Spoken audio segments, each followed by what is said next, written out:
Hello दोस्तों, आपका NCERT government exam में स्वागत है दोस्तों। तो देखिए दोस्तों, जिनका भी DSSP में दोस्तों आपका नेक्स्ट एग्जाम है, तो उन लोगों के लिए दोस्तों एकदम महत्वपूर्ण वीडियो लाया हूँ। वो ये वीडियो जरूर देखिए दोस्तों। देखिए ये जो मैं बताऊंगा दोस्तों, तो आपका पॉलिटी भी रहेगा, ठीक है, जीके भी रहेगा, मैथ भी रहेगा, कंप्यूटर भी रहेगा, यानी सभी दोस्तों टॉपिक से कुछ ना कुछ बताऊंगा। और वही बताऊंगा दोस्तों जो कि आपके एग्जाम में पूछे जा रहे हैं, ठीक है। तो अगर आपका एग्जाम है तो ज़रूर देखिए, और दोस्तों कोशिश कीजिए कि ये पढ़ कर जाइए, जो बताऊंगा उसको थोड़ा पढ़ कर जाइए, जिससे आपका दोस्तों 15 से 20 नंबर का आपका फ़ायदा हो पाए, ठीक ना। चलिए देखते हैं कि क्या क्या मैं लाया हूँ आपके लिए। और वीडियो अच्छा लगे दोस्तों, वीडियो को लाइक ज़रूर करिएगा। लाइक करते हैं तो कुछ नहीं होता है, मनोबल बढ़ता है, ठीक ना। देखते हैं कि इस पर कितना लाइक आ रहा है, इस वीडियो पर मेरी मेहनत साकार हो रही कि नहीं। तो देखिए नेक्स्ट एग्जाम के लिए है DSSP के लिए। तो देखिए इसको पॉलिटी से आपका क्या पूछ रहा है। सबसे पहले बात कर लेते हैं। देखिए पॉलिटी से आपका आर्टिकल पूछ रहा है। क्या पूछा है सो? आर्टिकल। अब जानते हैं इसको कि आर्टिकल बहुत होता है, आर्टिकल यानी अनुच्छेद बहुत होता है सो। तो अब इसकी तो कोई सीमा नहीं है कि कहाँ से पूछेगा, लेकिन जो मोस्ट मुझे लगा, मैं उसको आर्टिकल उठा कर लाया हूँ। जो आपके एनालिसिस के आधार पर जो पूछे गए हैं उसके संबंधित मैं आर्टिकल लाया हूँ, ठीक है। तो देखिए सबसे पहले बात कर लेते हैं मौलिक अधिकार की दोस्तों। तो देखिए मौलिक अधिकार का उल्लेख आर्टिकल 12 से 35 यानी अनुच्छेद 12 से 35 तक दोस्तों मौलिक अधिकार का उल्लेख है। और भाग पूछे तो भाग 3 है, ठीक है। भाग 3 में मौलिक अधिकार का उल्लेख है दोस्तों। और ये कहाँ से लिया गया है दोस्तों? तो अमेरिका से लिया गया है। मौलिक अधिकार कहाँ से लिया गया है? अमेरिका से लिया गया है, ठीक ना। देखिए इसके नीचे भी मैं लाया हूँ, DPSP से भी लाया हूँ। तो महत्वपूर्ण आर्टिकल मैंने लिया है इस वीडियो में। उसके बाद दोस्तों हिस्ट्री से भी लिया हूँ, कंप्यूटर से भी लिया हूँ, ठीक है। तो पूरा वीडियो जरूर देखिए। तो मौलिक अधिकार के बारे में मालूम चल गया कि मौलिक अधिकार कितने प्रकार के दोस्तों मौलिक अधिकार है। 6 प्रकार के मौलिक अधिकार हैं, ठीक ना। कौन सा मौलिक अधिकार नहीं है दोस्तों? पहले 7 हुआ करते थे। तो संपत्ति का अधिकार दोस्तों मौलिक अधिकार नहीं है। तो इसके बारे में भी बात करेंगे। सबसे पहले बात कर लेते हैं। तो देखिए 12 से 35 तक जो आपका अनुच्छेद है, तो इसमें जो मेन है अनुच्छेद, उसको मैं दे देता हूँ। तो देखिए दोस्तों, सबसे पहले अगर पूछे कि अनुच्छेद 14 में किसका उल्लेख है दोस्तों?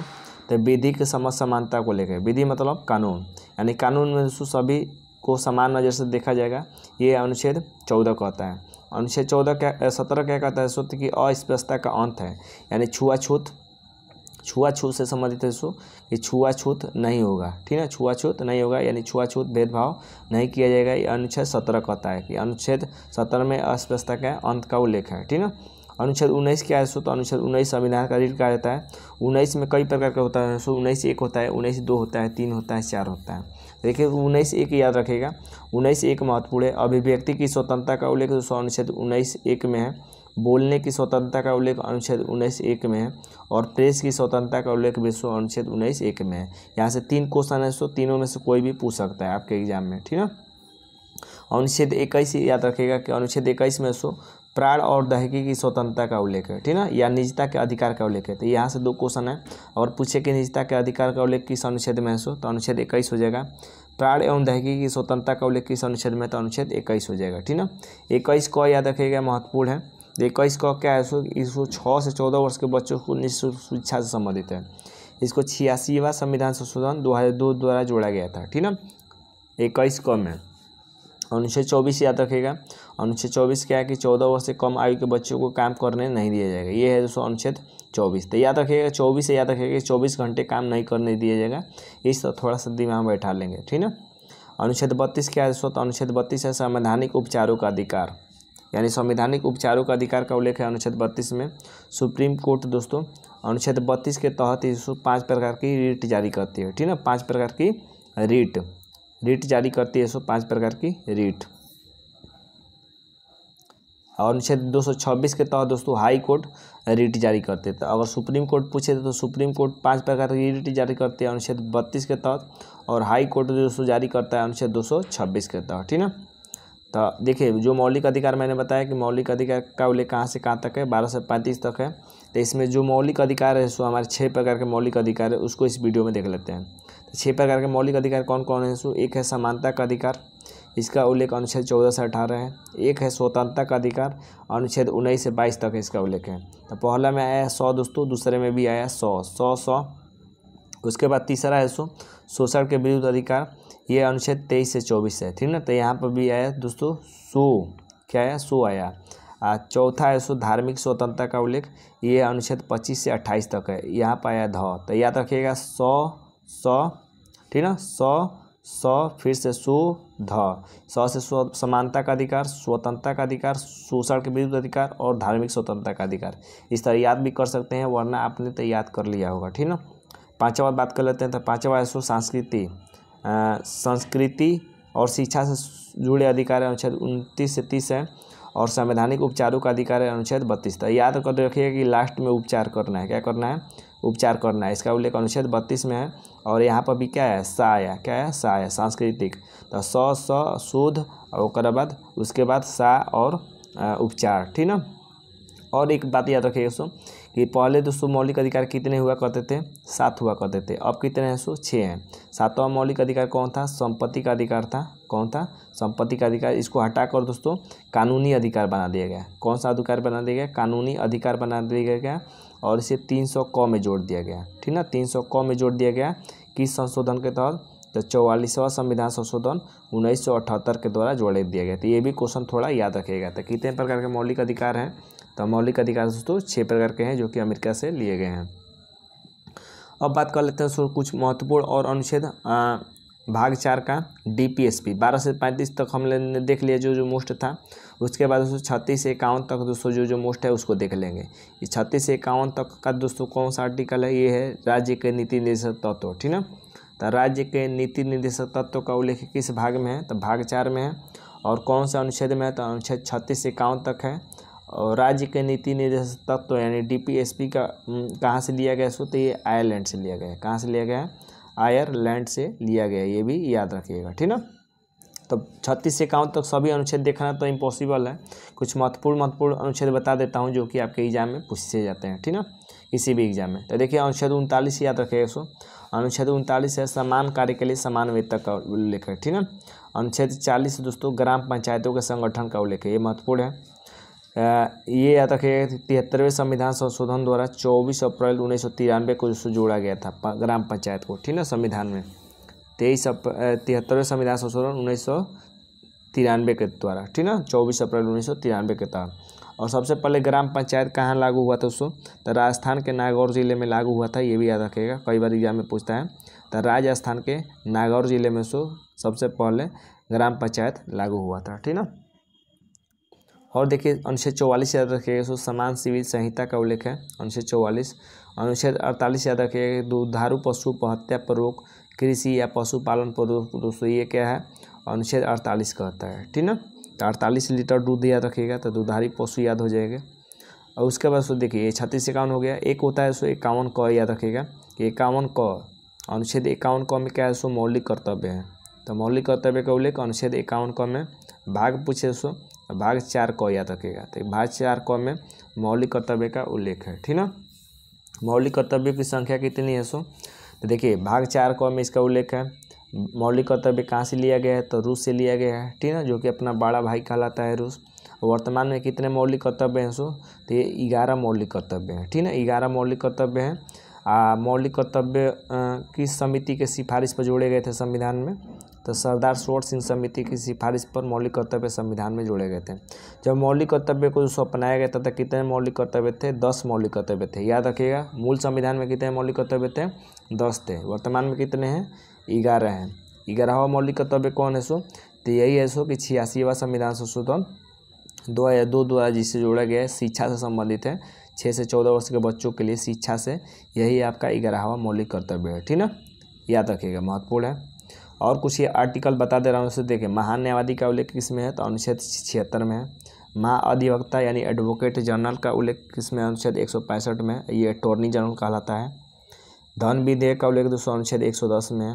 कैग का उल्लेख दोस्तों 148 में है। वित्त आयोग का उल्लेख दोस्तों अनुच्छेद 280 में। तो कुछ ये महत्वपूर्ण अनुच्छेद भी बता दिया हूँ। कुछ राजभाषा से आर्टिकल भी याद रखिएगा। देखिए राजभाषा के बारे में पूछ सकता है, तो राजभाषा का उल्लेख किस अनुसूची में है, तो 8वीं अनुसूची में है। भाग पूछे तो भाग 17 में दोस्तों राजभाषा का उल्लेख है, अनुच्छेद 343 से 351 तक, ठीक ना। हिंदी को राजभाषा बनाने का प्रस्ताव गोपाल स्वामी अयंगर के सिफारिश पर किया गया था। हिंदी को राजभाषा बनाने का प्रस्ताव कौन दिया, तो गोपाल स्वामी अयंगर, ठीक ना, याद रखिएगा। जितना भी बता रहा हूँ महत्वपूर्ण है। वीडियो कैसा लग रहा है जरूर कमेंट करके अपनी राय दीजिएगा, ठीक ना। हिंदी भाषा को राजभाषा के रूप में मान्यता कब मिली थी, तो 14 सितंबर 1949 को, इसीलिए 14 सितंबर को हिंदी दिवस मनाया जाता है, ठीक ना। प्रथम राजभाषा आयोग की स्थापना कब हुई थी? तो प्रथम राजभाषा आयोग की स्थापना 7 जून 1955 को हुई थी। अब प्रथम राजभाषा आयोग के अध्यक्ष मोस्ट इम्पोर्टेंट बाल गंगाधर खैर दोस्तों, जिनको बीजी खैर भी कहा जाता है। क्या कहा जाता है? बीजी खैर। तो प्रथम राजभाषा आयोग के अध्यक्ष कौन थे? प्रथम अध्यक्ष तो बीजी खैर थे। मूल संविधान में कितनी भाषाएं थी दोस्तों? तो 14 भाषाएं थी। जब संविधान बना था तो कितनी भाषाएं थी? 14 थी। वर्तमान में कितनी हैं? तो 22 भाषाएं हैं। 21वें संविधान संशोधन 1967 द्वारा किस भाषा को जोड़ा गया? तो सिंधी भाषा को जोड़ा गया, ठीक ना। 71वें संविधान संशोधन 1992 के तहत दोस्तों नमक को जोड़ा गया। नमक से न से नेपाली, मणिपुरी और कोंकणी को जोड़ा गया, ठीक ना। और याद रखिएगा दोस्तों कि 92वें संविधान संशोधन 2003 के तहत दोस्तों बोडो, डोगरी, मैथिली, संथाली को जोड़ा गया। बर्ड मास तक कितनी जोड़ी गई दोस्तों? पहले थी 14, पहले कितनी थी? 14 थी, और ये 8 जोड़ी गई। यहाँ से 1, यहाँ से दोस्तों 3, और यहाँ से आपके 2 2 4, 8 जुट गई थी। कितनी हो गई? 22 भाषाएं हो गई वर्तमान में, ठीक ना। ट्रिक भी मैंने यहाँ पे लिख दिया है, नमक से याद रखिएगा, इसको बोर्ड मत से याद रखिएगा। बोडो, डोगरी, मैथिली, संताली। आपके लिए जितना प्रयास हो रहा है उसको कर रहा हूँ। इस वीडियो को शेयर जरूर करिएगा, ठीक ना। भाषा के आधार पर गठित होने वाला पहला राज्य कौन था दोस्तों? तो आंध्र प्रदेश था भाषा के आधार पर गठित होने वाला पहला राज्य। मोस्ट इंपोर्टेंट है। इंग्लिश की बात कर लेते हैं। सो देखिए आपके इंग्लिश में इडियम फ्रेज से पूछ रहा है, तो इडियम फ्रेज थोड़ा देख लीजिएगा, ठीक ना।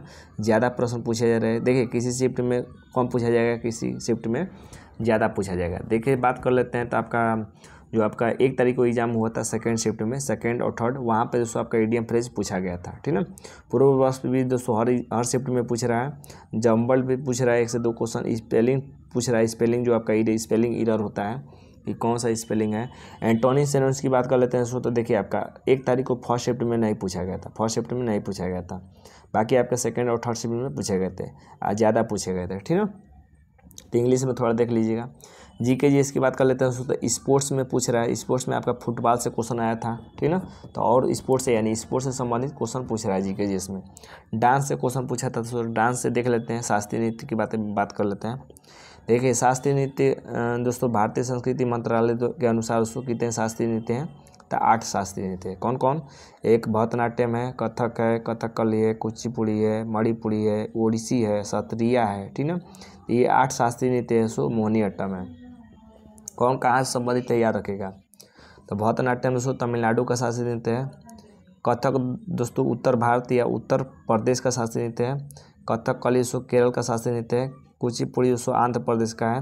मणिपुरी दोस्तों मणिपुर का है। ओडिसी दोस्तों उड़ीसा का है। सत्रिया दोस्तों असम का है। और मोहिनीअट्टम दोस्तों केरल का शास्त्रीय नृत्य है, ठीक ना। तो यहाँ से मैंने दोस्तों डांस से संबंधित बताया जीके, जिसमें और बहुत पूछे जाएंगे, लेकिन दोस्तों जो इम्पोर्टेंट था, जो पूछा जा रहा था, उसको मैंने बताया। हिस्ट्री की बात कर लेते हैं दोस्तों। देखिए हिस्ट्री में आपके मुग़ल से भी आया था, ठीक ना। मुग़ल से आपका कुतुबुद्दीन ऐबक वाला आया था। मुग़ल से कुतुबुद्दीन ऐबक। दिल्ली सल्तनत, मुग़ल से कर रहे हैं, दिल्ली सल्तनत से दोस्तों आपका आया था कुतुबुद्दीन ऐबक वाला, ठीक ना। मुग़ल से भी दोस्तों पूछा जा रहा है। तो देखिए कुछ महत्वपूर्ण बता दे रहा हूँ जो हो सकता है। देखिए बाबर से याद रखिएगा। बाबर दोस्तों पानीपत का प्रथम युद्ध लड़ता है 21 अप्रैल 1526 को, ठीक ना। किसके खिलाफ दोस्तों? इब्राहिम लोदी के खिलाफ। बाबर क्या हो जाता है? जीत जाता है, ठीक ना। फिर दोस्तों खानवा का युद्ध लड़ता है 1527 में मेवाड़ के शासक राणा सांगा के खिलाफ। ये भी दोस्तों बाबर जीत जाता है। फिर चंदेरी का युद्ध होता है 1528 में मेदिनी राय के खिलाफ। इसमें भी दोस्तों बाबर जीत जाता है, मेदिनी राय हार जाता है। घाघरा का युद्ध 1529 में होता है अफगानों के खिलाफ। ये भी दोस्तों बाबर जीत जाता है, ठीक ना। बाबर की आत्मकथा याद रखिएगा। बाबर की आत्मकथा का नाम है दोस्तों तुजुक ए बाबरी, जिसे दोस्तों बाबर नामा भी कहा जाता है, ठीक ना। बाबर नामा इसकी आत्मकथा है। सिंधु घाटी सभ्यता की प्रमुख स्थल बात कर लेते हैं। तो देखिए कपास उगाया जाता था कहाँ पर दोस्तों? मेहरगढ़ में। जूते हुए खेल के साक्ष्य कहाँ मिले हैं? तो कालीबंगा में मिले हैं। महान स्नानागार कहाँ मिला है? तो मोहनजोदड़ो से मिला है। नर्तकी करती हुई मूर्ति कहाँ मिली है? तो मोहनजोदड़ो से मिली है। तो ये थोड़ा जो पॉइंट मोस्ट था मैंने छाट कर लिखा। कुछ महत्वपूर्ण स्थल याद रखिएगा कि कालीबंगा कहाँ है सो? तो राजस्थान राज्य के हनुमानगढ़ जिले में है, ठीक ना। लोथल कहाँ है? तो गुजरात राज्य के अहमदाबाद जिले में है। रोपड़ कहाँ है सो? तो पंजाब राज्य के रोपड़ जिले में है। रंगपुर कहाँ है सो? तो गुजरात राज्य के कठियावाड़ जिले में है, ठीक ना। हड़प्पा कहाँ है सो? तो हड़प्पा दोस्तों अब के पाकिस्तान देश के मोंटोगोमरी जिले में है। मोहनजोदड़ो दोस्तों पाकिस्तान देश के सिंध प्रांत के लरकाना जिले में है। तो महत्वपूर्ण बता रहा हूँ सो आलमगीरपुर कहाँ है, तो उत्तर प्रदेश के मेरठ जिले में। तो ये महत्वपूर्ण मैंने बताया सो जो हो सका। मोहनजोदड़ो की खोज किसने की थी, तो 1922 में राखालाल दास बनर्जी ने की थी। हड़प्पा सभ्यता की खोज किसने की थी, तो 1921 में दयाराम साहनी ने की थी। ठीक ना, ये आपका क्वेश्चन आया था कि कुतुबुद्दीन ऐबक की मृत्यु कैसे हुई थी। तो ये देखिए 1210 में हुई थी, चौगान या पोलो खेलते समय घोड़े से गिरकर हुई थी। तो ये क्वेश्चन आया था। कंप्यूटर से बात कर लेते हैं। तो देखिए आपका MS एक्सेल से क्वेश्चन पूछ रहा है, शॉर्ट फॉर्म और फुल फॉर्म से क्वेश्चन पूछ रहा है। तो कुछ मैंने शॉर्ट फॉर्म और फुल फॉर्म दोस्तों यहाँ पर लिया है आपके लिए। देखिए CPU का अगर फुल फॉर्म पूछे तो सेंट्रल प्रोसेसिंग यूनिट होता है। आपके एग्जाम में ASCII का पूछ चुका है, American standard code for information interchange, ये पूछा जा चुका है। ये पूछा जा सकता है जो मैंने लिया है। ALU का full form arithmetic logic unit, RAM का रैंडम एक्सेस मेमोरी, रोम का रीड ओनली मेमोरी, लैन का लोकल एरिया नेटवर्क, वैन का वाइड एरिया नेटवर्क। ठीक ना, कुछ महत्वपूर्ण शॉर्टकट की देख लीजिएगा। शॉर्टकट की Ctrl+C से क्या होता है, कॉपी होता है। Ctrl+X से क्या होता है, कट होता है। Ctrl+V से उसको पेस्ट होता है। Ctrl+Z से पूर्वत लाने के लिए किया जाता है। Ctrl+B से बोल्ड होता है। Ctrl+I से इटैलिक होता है। ठीक ना, Ctrl+N नए डॉक्यूमेंट के लिए किया जाता है, जबकि Ctrl+M पावर पॉइंट में नई स्लाइड ऐड करने के लिए किया जाता है। Ctrl+M का प्रयोग। ठीक, ये मैंने महत्वपूर्ण बताया। आपके हिंदी में सब देखिए पर्यायवाची शब्द बहुत होते हैं, पर्यायवाची शब्द पूछे जा रहे हैं, आसान पूछे जा रहे हैं।